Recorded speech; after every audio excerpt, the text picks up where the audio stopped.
जय माता दी।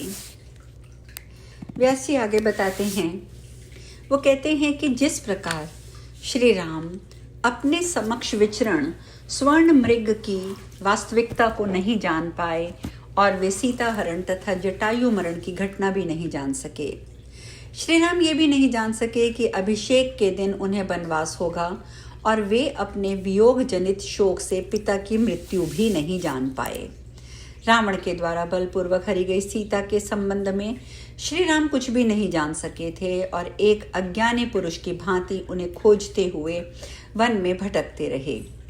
तदंतर उन्होंने बलपूर्वक बाली का वध करके वानरों को अपना सहायक बनाकर सागर पर सेतु बांधा और पुनः उस समुद्र को पार करके उन्होंने सभी दिशाओं में बड़े बड़े शूरवीर वानरों को भेजा। तत्पश्चात संग्राम भूमि में रावण के साथ घोर युद्ध किया, जिसमें उन्हें महान कष्ट भी उठाना पड़ा। महाबली होते हुए भी श्री राम को नाग पाश में बंधना पड़ा। बाद में गरुड़ की सहायता से वे रघुनंदन बंधन मुक्त हुए। श्री राम के कोप करके समर भूमि में रावण, महाबली, कुंभकर्ण, मेघनाद, निकुंभ सभी का संहार किया। भगवान श्री राम को जानकी की निर्दोषता का भी परिज्ञान नहीं हो सका और उन्होंने शुद्धता की परीक्षा हेतु प्रज्वलित अग्नि में उनका प्रवेश करवाया। तत्पश्चात दशरथ पुत्र श्री राम ने पवित्र तथा प्रिय सीता को लोक निंदा के भय से दूषित मानकर उनका परित्याग भी कर दिया। वे श्री राम अपने पुत्रों लव कुश को नहीं पहचान सके। बाद में महर्षि वाल्मीकि ने उन्हें बताया कि वे दोनों महाबली बालक उन्हीं के पुत्र हैं। वे रघुनंदन श्री राम सीता के पाताल जाने की भी बात नहीं जान पाए। वे कुपित होकर भाई का वध करने को उद्यत हो गए। दानव खर के संहारक श्री राम को काल के आगमन का भी ज्ञान नहीं हो सका। मानव शरीर धारण करके उन्होंने मनुष्यों के समान सभी कार्य किए। ऐसे ही श्री कृष्ण ने भी सभी मानवोचित भाव प्रदर्शित किए। इस विषय में अन्यथा विचार नहीं करना चाहिए। यदुनंदन श्री कृष्ण पहले कंस के भय से गोकुल जाने को विवश हुए। कुछ समय के पश्चात जरासंध के भय से मथुरा छोड़कर श्री कृष्ण को द्वारका जाना पड़ा। वे ही श्री कृष्ण अधर्म पूर्ण कार्य करने में प्रवृत्त हुए, जो कि उन्होंने सनातन धर्म को जानते हुए भी शिशुपाल के द्वारा वर्ण की गई रुक्मणी का हरण किया। शंभासुर के द्वारा पुत्र का बलपूर्वक हरण किए जाने पर उसके लिए श्री कृष्ण शोकाकुल हो उठे और भगवती से पुत्र के जीवित होने की बात जानकर वे प्रसन्न हो गए। इस प्रकार हर्ष और शोक इन दोनों से वे प्रभावित रहे। सत्यभामा की आज्ञा से स्वर्ग में जाकर कल्प वृक्ष के लिए उन्होंने इंद्र के साथ युद्ध किया। युद्ध में इंद्र को परास्त करके अपनी स्त्री विशिष्ट तत्व प्रकट करते हुए श्री कृष्ण ने इंद्र सेवक कल्प वृक्ष छीन लिया। माननी सत्यभामा का मान रखने के लिए प्रभु श्री कृष्ण काष्ठ मूर्ति के रूप में चित्रित हो गए और सत्यभामा ने पति कृष्ण को वृक्ष में बांधकर उन्हें नारद को दान कर दिया। तत्पश्चात सत्यभामा ने सोने का कृष्ण दान में देकर उन्हें नारद जी से मुक्त कराया। रुक्मणी के प्रद्युम्न आदि विशिष्ट गुण संपन्न पुत्रों को देखकर दीन भाव से जामवंती ने श्री कृष्ण से सुंदर संतान हेतु याचना की। तब तपस्या करने का निश्चय करके वे पर्वत पर चले गए, जहां महान तपस्वी और शिव भक्त मुनि उपमन्यु विराजमान थे।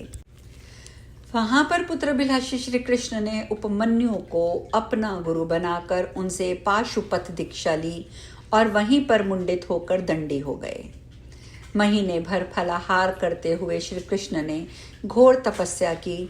शिव जी के ध्यान में लीन होकर शिव मंत्र का जप किया। दूसरे महीने में केवल जल पीकर और एक पैर से खड़े होकर श्री कृष्ण ने कठोर तप किया। तीसरे महीने में वे वायु भक्षण करते हुए पैर के अंगूठे के अग्रभाग पर स्थित रहे।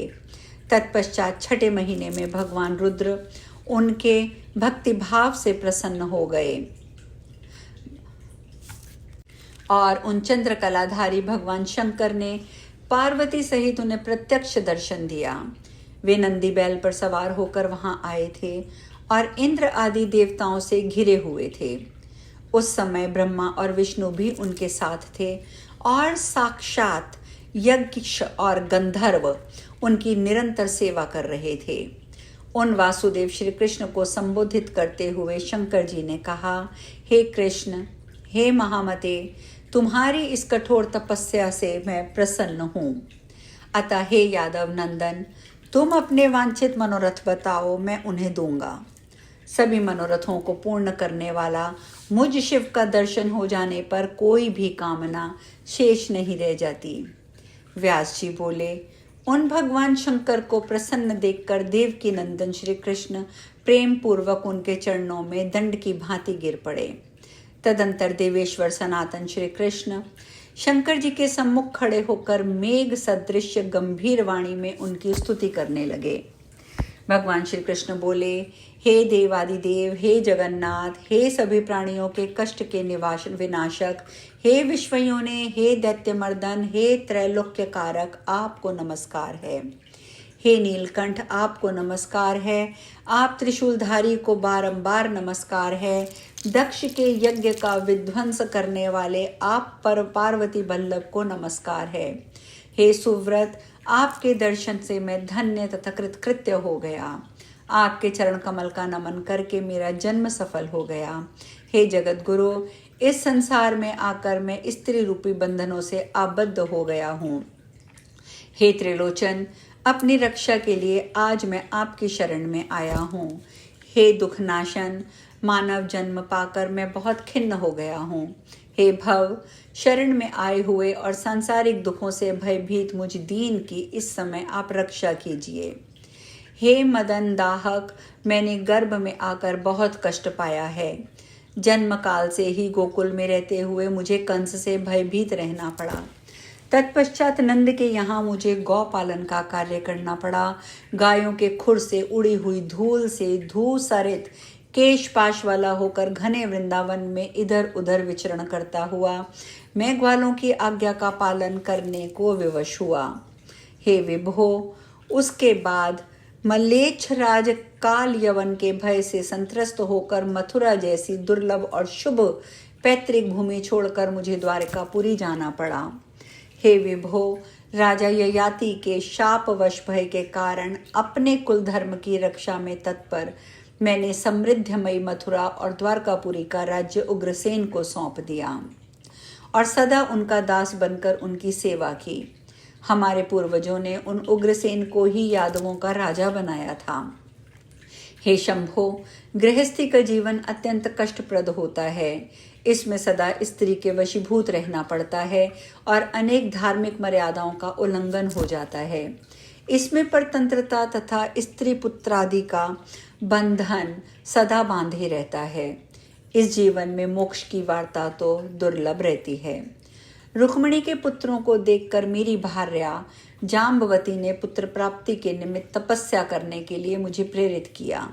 अतएव हे मंदनांतक, पुत्र प्राप्ति की कामना से मुझे ये तपस्या करनी पड़ी।